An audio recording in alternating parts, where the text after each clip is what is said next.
Welcome back, gamers. In today's video, we are diving into how to get shape stabilizers in the First Descendant. These items are essential if you're aiming to unlock some of the rarest gear in the game. So let's break it down. The First Descendant has a lot of different items, and the shape stabilizer can be a bit confusing at first. But don't worry, once you get the hang of it, you'll see how useful they really are.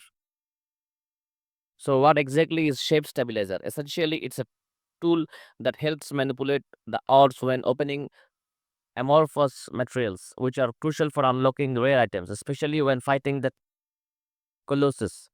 When you are on the world map, each mission shows what rewards you could potentially get. But if you are planning to fight a Colossus open up on a amorphous material, having the right sharp stabilizer on hand is key. Without it, you might find yourself having to replay missions to farm more materials. Here's how you use them. After taking down a Colossus, you'll be able to select an amorphous material. Then you can pair it with compatible shape stabilizer. This increases your odds of getting those rare rewards. And trust me, you want those odds stacked in your favor when hunting for ultimate descendants. Now, how do you get your hands on these stabilizers? It's pretty simple. Just check the missions on the world map by hovering over an amorphous material. You'll see which shape stabilizer it's compatible with. Then it's all about completing the missions and farming those stabilizers. But if you want to speed up the process, try completing missions on hard mode.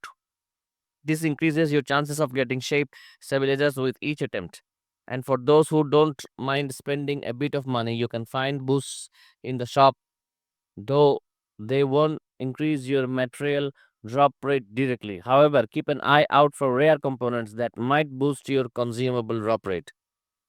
So to sum it up, farm your missions, use shape stabilizers strategically, and increase your chance of getting those rare items. It might take a bit of grinding, but it will be worth in the long run. Thanks for watching, and don't forget to like and subscribe for more The First Descendant tips.